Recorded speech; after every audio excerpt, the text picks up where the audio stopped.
It's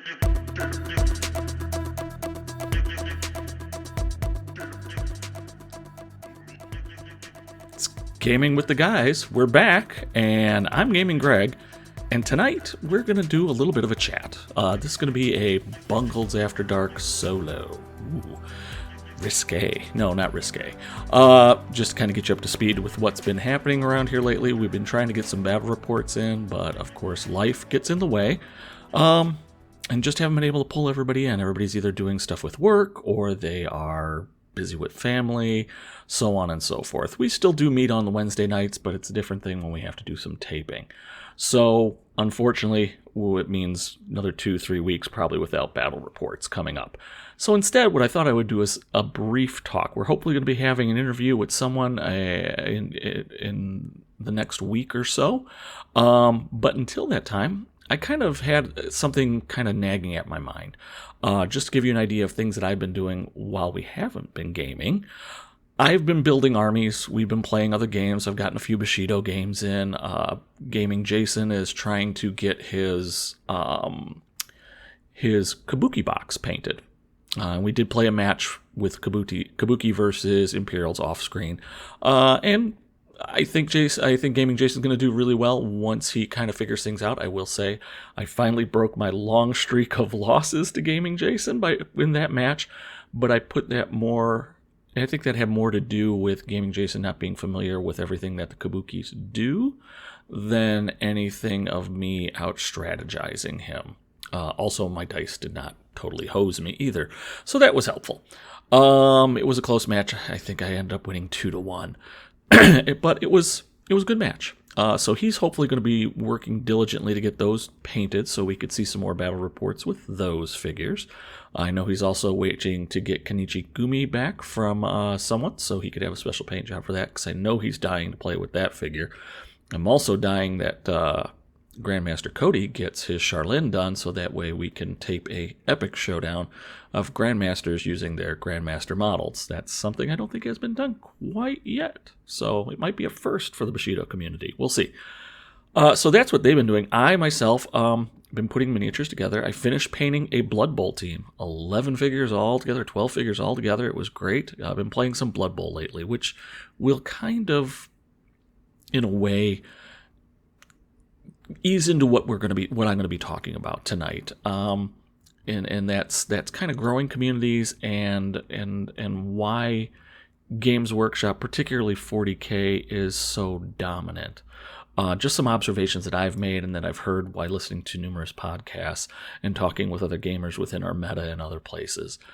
Just to kind of get some clues, I want to bounce it off the community in general to see what they think about it. But I do have to admit, I have loved Blood Bowl since the first edition came out. I still have the old field with the Astro Granite on it, and sadly, because Games Workshop decided to change the base size to astronomically huge, kind of exaggerating, but it's a much bigger base than what they used to have. I can't use my Astro Granite pitch anymore, the beautiful foam, at least with the new figures. Luckily, I still have a lot of old, derpy-looking figures. The old humans, the old orcs, and somewhere I have a really nice-looking metal lead elvish team, a wood elf team, that if I could ever dig out, I'll be able to use that on that field. So got that done, bought some more things. I need to, and I've primed and have ready to go 3 Ito figures. So I have the new, basically they're all new snakes. The Snake Archer, Saguchi, I can't remember their names. The Snake Archer, the big Mamushi, the big snake warrior with the Naginata, and Yankee. And then a bunch of snakes, just, because the Snake Archer needs to shoot something. So I need to get those all painted so that way I will be able to reinforce my Ito list. Now that it seems to be there's an Ito revival going on in the general Bushido community, given the results of the UK Grandmasters and several other tournaments that have been going on. Seems like Ito is starting to rise in popularity with all the new figures that they have out and some new combinations that are giving them some new life. So that'll be very interesting to see how that all pans out. All right, so tonight's topic, what I would like to talk about just a little bit and kind of pick everybody else's minds in the community, is Games Workshop. I'd like to say it's the the 500-pound gorilla in the room. But Games Workshop has been around forever. And I'll be honest, I started my miniature gaming career playing Games Workshop games. Back in 1983, Games Workshop had a display, and they had a booth at Gen Con. That was the last Gen Con that was at University of Wisconsin Parkside campus. And that was actually my first Gen Con that I ever went to. So at that Gen Con, they had a big table out there. They played Fantasy. This was well before 40K was developed. And it got my interest. I bought the box set for it. That was the box set of rules where damaged were classed by letters of the alphabet and things along those lines. It was a crazy rule set.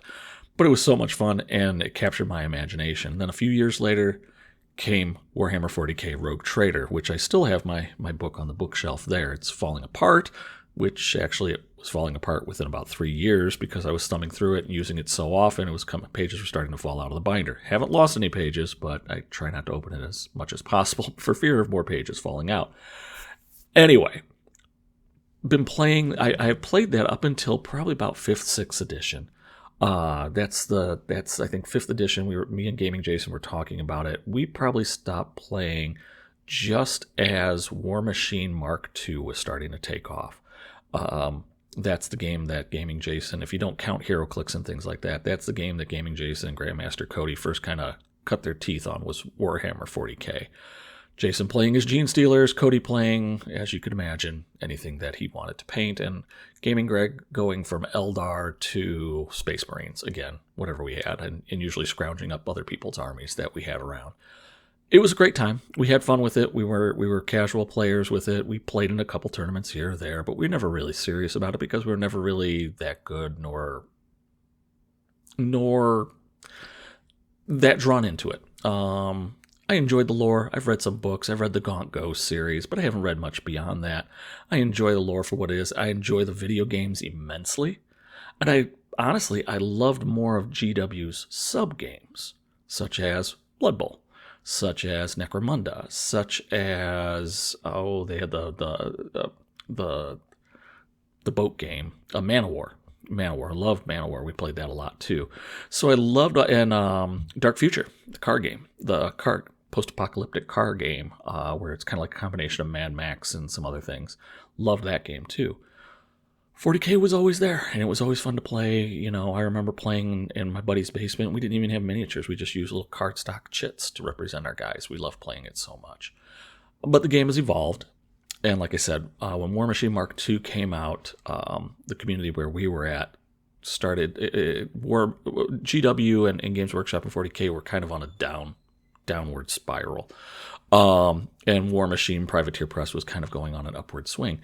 And we worked with the community, we built it up, and we had a very strong War Machine community for about 3-4 years, almost 5 years, before Mark III popped in, and then it started to go downhill. But by that time, we were already switching to Infinity, and then we were doing X-Wing, and then we were doing a lot of different things in between there. But I'll be honest, I've never looked back to playing GW games, which leads me to the meat of the discussion. Why do people play GW games? You hear everybody complaining about Games Workshop and 40K. You hear people, and particularly the two main games. Because I do admit I play Blood Bowl, or I'm starting to get back into it after maybe a 25-year hiatus. And I finally started to play Middle-earth strategy battle game, or whatever the acronym for it is, because I love Middle-earth. It's basically for my love of Tolkien rather than it's the rule set and everything else. As I love the background. I've always been a Tolkien fanatic. So taking those things out of the way, looking at the prime games of GW, why do people play them? And so you're gonna get the major arguments for it because, but for me, it's only one that sticks out. So what I'm going to be presenting is essentially the discussions that I've had with our local meta and people within it who've been playing for years. There's several gamers who've been playing 40K since the early 80s. Or I'm sorry, the mid to late 80s when 40K came out. Or if you wanted to go at Warhammer Fantasy Battle, that's when it came out in 83. we've been playing those games ever since then. And again, somewhere mid-2000s, we just dropped out. So why do people play? Well, one thing that people say is they're not necessarily playing, they're playing more or they're into the GW hobby. Whereas they love the figures, they paint them, and they always say, oh, GW makes the best figures out there, the highest quality figures. And in a sense, I'll agree with them, especially back in the day, the late 80s, the 90s, into the early 2000s. They probably had some of the best figures out there. But I'll say recently they're not. The quality of their figures are very good. I love their hard plastic figures. I love the hard plastic figures of my Blood Bowl figures. They are great quality. They can be a little fiddly to put together. This coming from a man who's put together Arena Rex figures made of resin, which have, very fine contact points, and some Bushido figures, which could be the same thing, which are usually metal, which could also be a little bit of a labor of love to assemble. GW figures, for all the quality that everybody gives them, they are high quality. You could use the styrene things. And again, I'm building them not to be master painted competition quality. Their poses are great. They look fantastic. I will never argue with anybody. I love most of the aesthetic that 40K in general, AOS, a little much. I'm not into the AOS aesthetic. I was more of an old world Warhammer Fantasy Battle kind of guy. I love that aesthetic, and I'm not so much in love with the AOS aesthetic. But their figures are great. Dynamic posing, everything else. But quality-wise and everything else, I think there's companies that come up with some great figures. I'm going to regret moving her here in a second. I have my Ursula. Well, she's not Ursula, but she's the flame the flame from beneath or whatever for Carnival. That is a great figure. Arena Rex has some fantastic sculpts and figures. Again, it's resin, so they could be a little fiddly. If anybody has ever worked with Forge World Finecast, you'll know it's resin.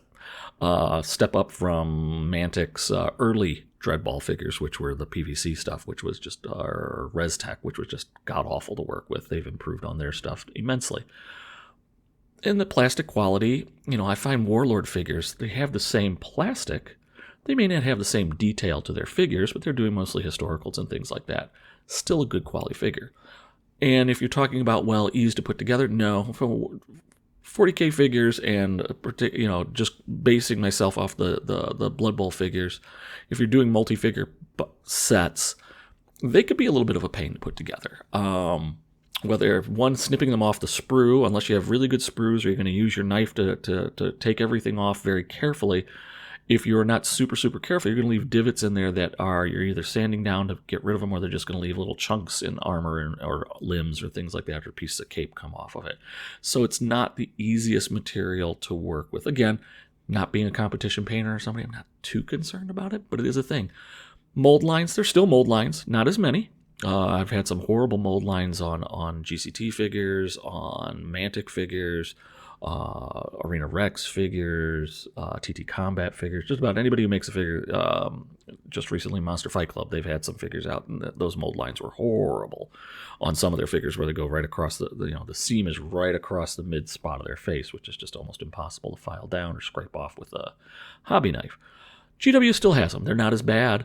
But again, when you're putting some of those figures together, because they're multi-part, you get some gaps. And unless you're really good at working with green stuff, I'm not, they're noticeable when you paint. So still, I would say they're still above average and probably still an industry leader in the figures. But I still think you could find figures elsewhere that are of as good a quality, if not better than GW figures, and sometimes even at a lower price, which then that's always been the main gripe against GW, and one of the reasons why I don't is it's just expensive.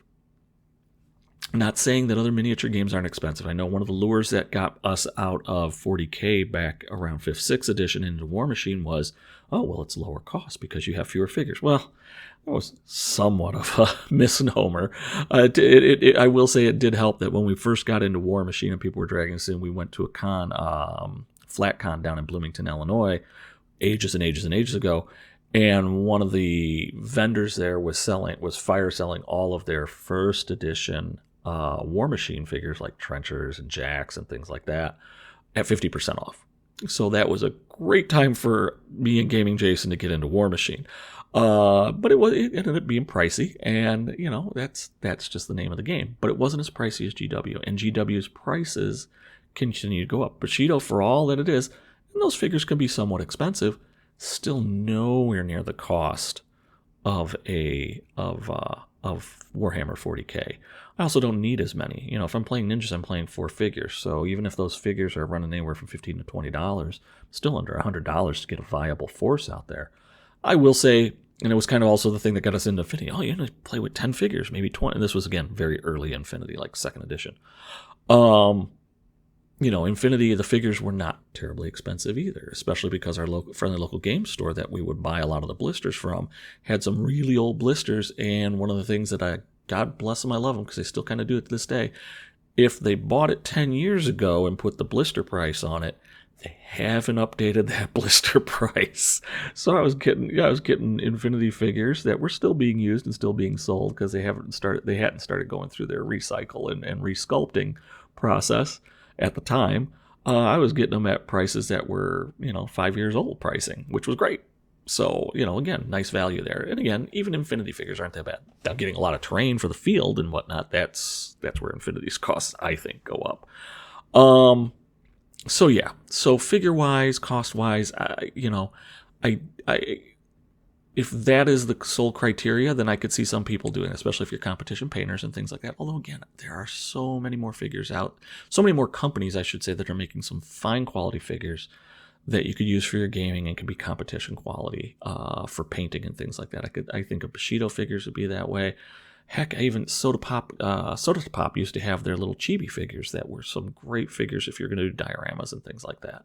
So I don't think that's the sole reason that GW is still popular. Again, if it was just hobbying, then you'd see a lot of painting competitions and things like that, it wouldn't draw people away from painting and playing other games.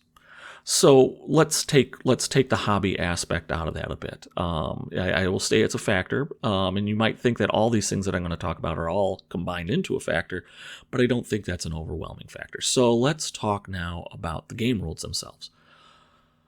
This was probably going to be really brief. I don't think their game rules are very good. They weren't very good from the beginning because it was more of a role play. It was something new, and it really hadn't, when it first came out in, I think it was 86, 87, it was something new. It took everybody by storm, and it was great, and it had a long run because there really wasn't anything else out there except for historical games. There were a few other games that tried. I mean, there was Battletech, but Battletech wasn't quite the same way.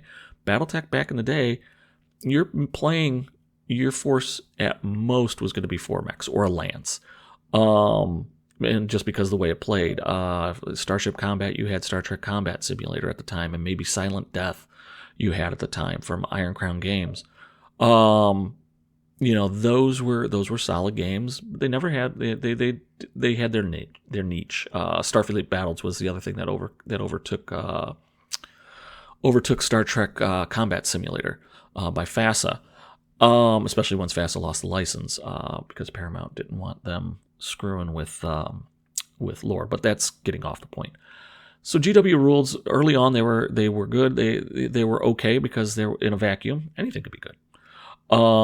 As they've gotten older and further on, there just wasn't an appeal to me. Yes, there could be some strategy, but essentially your strategy is how can I maximize the amount of dice that I'm rolling and make sure that those dice end up hitting, or that anything that I hit, doesn't get shrugged off by my opponent rolling more dice. Also, I will say the general I go, you go mechanic, especially for a game the size of 40K, again, early on, if I had 3 hours, 4 hours to blow, playing a full 6-round game of 40K wasn't that bad. As the years have gone by, you see the one of the I won't say touch words, one of the buzzwords for gaming is can play it in an hour, can play it in a half hour, can play it in 30 minutes, play it in 20 minutes. Again, that's length of game doesn't necessarily appeal to me. I usually find that the sweet spot is about 2 hours for me, and I guess if you're playing some of the different versions of 40K, Kill Team or Combat Patrol or whatever it is, which are small 500-point games, you could probably crank one of those out in about a 2-hour time period. But again, the I go, you go, I have to wait for you to do anything. And essentially, I'm doing nothing except maybe rolling some armor saves, because if my opponent, that's assuming my opponent didn't min-max it so that I have whatever the special rule keyword is that doesn't let me get any armor saves. So otherwise, oh good, he just killed everything. Yay, that's turn 1. Hurrah. Fun times. That just doesn't appeal to me. I've heard, and again, I haven't really played since 6, so this, if you've played and would like to rebut some of these things, please do so in the comments. Love to hear people's feedback on this. But in general, I just did not see I don't see the appeal of it. And then you add in the stratagems, which I almost think is a War Machine throw-in. War Machine had you had your once per game feats and things like that. So now they have stratagems, which I heard in the last edition was a pain because they had so many stratagems. It was a lot of gotchas. Oh, I got you with this. I got you at that. Oh, you didn't know about that, but I told you at the beginning of the game. Yeah, but I'm trying to remember all of my stratagems, which is one thing, and I have to remember all of your stratagems and when they could come out, when they're going to be played, and so on and so forth. And if I'm not familiar with them, well, then I'm just at your mercy. So from a casual gamer, you could always throw those out. It's a thing. Competitive wise, if you weren't on top of it all, which you could say just about with any game.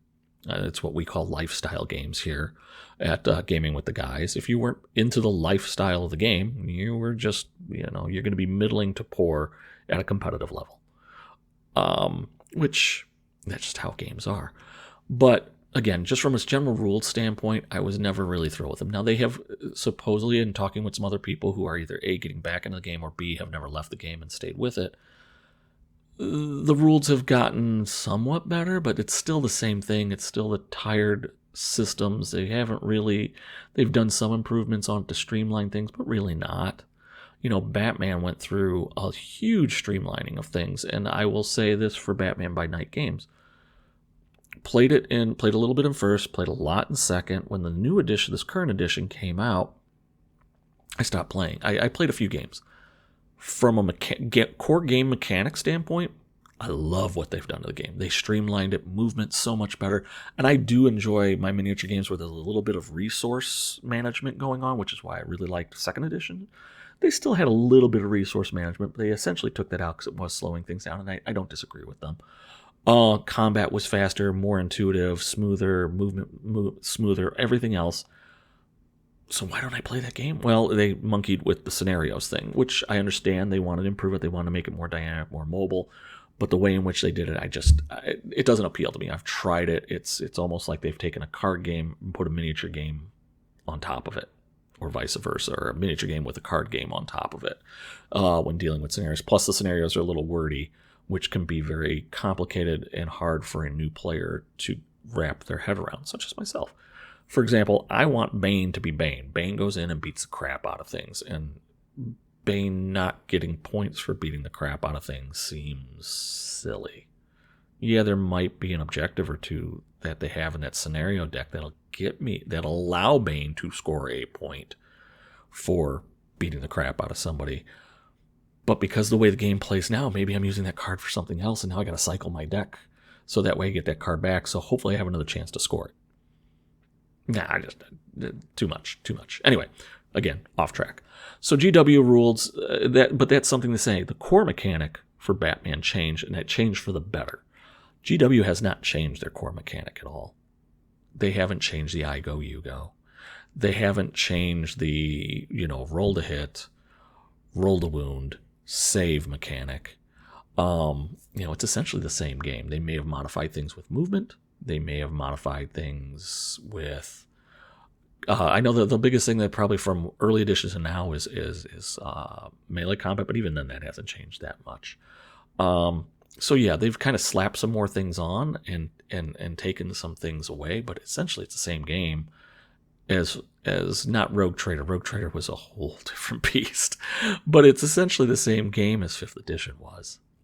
With stratagems and things thrown on top of it. Maybe the scenarios are a bit different from what they are But yeah, I just, from listening to people talk about it, former players, even some of the current players, the rules are what they are. At least they're eradicating them more often and getting more FAQs out there. So they're actually caring about the actual game, but they're not really improving it. They're not really taking it to the next level. They're not modernizing it enough or as quickly as they should. So I don't think there's so many other rule systems and gameplay mechanics that are so much better that I don't know why they don't update them that much. Maybe they're afraid of losing people, which I don't think they would. The biggest thing that would lose people would be if they invalidated models, which they do on a regular basis, so it really doesn't matter. So I don't know what they're afraid of. So which brings me to my last point. Everybody's going, oh, thank God, Greg, it's your last point. We're 25 minutes in and you finally get there. So the last point is, and this is the one that I really think is the key to why people will play 40K compared to other games, or even give a try to other games. And this was a discussion we had some people within my local meta, particularly Dr. Dice, because he's heard the siren call of 40K, and he's getting lured back in. And we've gone around and around with it, and it's like, well, why? Why would you do that? Why would you give them money? Why would you do it's an average game at best. Yeah, you may remember some of the rules and whatnot, but it isn't a better game than a Bushido, than a Cyberpunk, than a Bolt Action or something like that. Why would you jump into that? And his point was very convincing, and I completely get it and understand it, and I see why. And the basic point he made was, he could walk into just about any game store in the country, or even in the world for that matter, with his box of 40K figures, and he could probably, in any of those stores, get a game. You can't do that with Bushido. You can't do that with Cyberpunk. You can't do that with Arena Rex. You can't do that with any of these small niche games that we play. You might be able to pull it off with some of the new I shouldn't say new, the more current Atomic Mass games. You may have done it in the past, say circa 2008 to 2012, 2013 with the old War Machine from Privateer Press, going to the store and people would be playing that. But even then, you could still walk into a store and there were going to be 40K players. There were going to be fantasy players. Now would be AOS. There's going to be people who are playing those games. And that's really why you get into this game or hobby, is to play and have fun. And it's really hard to play a game like a Bushido or an Arena Rex, for that matter, or any of the other small games, if you can't find a game. I have been very lucky, blessed, however you want to call it. I have been building communities since early on. That's the thing that I like to do. Is if I find a game that I'm passionate about, I'll build the community around it. It's hard, especially when you have a 40K in the background. And it's very easy because everybody's got their figures painted for it. They know the rules for it, and they could always get a game when they walk in. They can't just wait for Greg to wander in and maybe Gaming Jason or whoever else. I've kind of gotten into the game to get one in, and there's no one else that's going to play it. So it's a long slog to get those kind of things going, whereas the easy thing is I'll just play 40K. I'll play AOS, because I could go to 15 different game stores in the area, and again, I'm very lucky we have about 15 different game stores within about I'd say about a 50-mile radius of us, where I could walk in and any particular day I could probably get a game of 40K in. So that's its strongest thing. It's nothing that the company has done. They're writing on the history of it. They're writing on the fact that they're so established that you could get a game in anywhere. It's nothing that they're going to do. They're going to try to bring new players in, so that way those new players don't go and find other games. The older players, let them go. They'll, what they're going to find is that, let the old player go. Let them go play Bushido. Let them go play Bolt Action. Let them go play Conquest. Let them go. And I can't even say that there's a sci-fi equivalent of 40K that I can think of on that scale. There's lots of small skirmish games, but nothing on that scale for 40K. 40K also has a unique scale where it's not a mass combat game like you would see in a 10 or 15 millimeter or 6 millimeter game, but it's not small like a skirmish game where at most you're maybe tossing out 20 figures. Usually it's somewhere 10 or less. It's in that 30 to 50 range figure, and then that's just you don't see that Mantic has games for it. That's what I would probably say is the closest rival to it. But again, and Mantic rules, I would say, from what I've heard, are better, and I've seen them played, and I think they're better. But it just doesn't take off because they're not as established. It's hard to get that game. You got to find someplace, one, that carries Mantic products, two, that has a community that plays Mantic games. It's just not as easy as 40K. So, to put it in a nutshell, 3 major things that you kind of look at when you're saying, all right, why do people go back to 40K? Is it the hobby aspect of it because the miniatures are just that much better than the ones? No, I don't think so. I think they're very good. I think they may be top of the industry figures, but there are other companies out there that are making high quality figures at a lower price point. So from a hobby standpoint, from a strictly miniature quality standpoint, I don't think you could hang your hat or you could say that's the that's the main reason people are playing. It could be one of the reasons, like I said earlier. It could be that all 3 of the things that I discussed are a factor to doing it, but I don't think hobby alone is it. I also don't think the rules are it. I think of the three things I've discussed, rules are the weakest leg on that stool for 40K or for GW, particularly the 2, AOS and 40K. There's sub games that they play like the Blood Bowl and whatnot. Those are pretty decent rules. They're not great, but they're decent and they play well. And I think it's because it's not one of their core games, so they don't monkey with it as much. And a lot of it's been passion project things and whatnot. Necromunda is pretty decent, although again, it has its flaws. But I think everybody kind of recognizes that. From a competitive game, Blood Bowl does really well. It draws tons and tons of people for it. But again, the core games, AOS, 40K. I don't think anybody's going to say the rules are the drawing in factor. If they're looking for a simple game to get into, 40K may be that. But again, I think there's other games that are better quality and better rules and that are easier to learn. Drowned Earth is a great rule system. Post-apocalyptic with dinosaurs, but that rule system is just really, really nice. But again, it doesn't get that. It doesn't have the marketing. It's a small in-house company that makes it in Olmec Games. So it's not going to have it's not going to have a big draw. It's going to be hard to find some people who are playing it. Which brings us to the last point, the ability to play the game.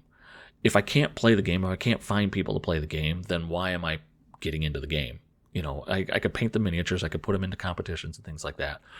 But I want more. I want to be able to play with my toy soldiers on the field with somebody else. And if I can't find that somebody else, then I'm going to go to the game that gives it to me. That's what 40K does. That's what AOS does. Which is a really sad thing. I shouldn't say sad. It's good that people can find games and they could play. And if they enjoy playing 40K, so much for them. But there's so many more things out there. And for people like us who are trying to grow games like a Bushido, like a Drowned Earth, like an Arena Rex, like a Cyberpunk, like a Bolt Action, like a Conflict 47, like any of the Mantic games, Dreadball, Kings of War, not Dreadfleet, Carnival. Just there's so many games out there. It's just hard. Infinity.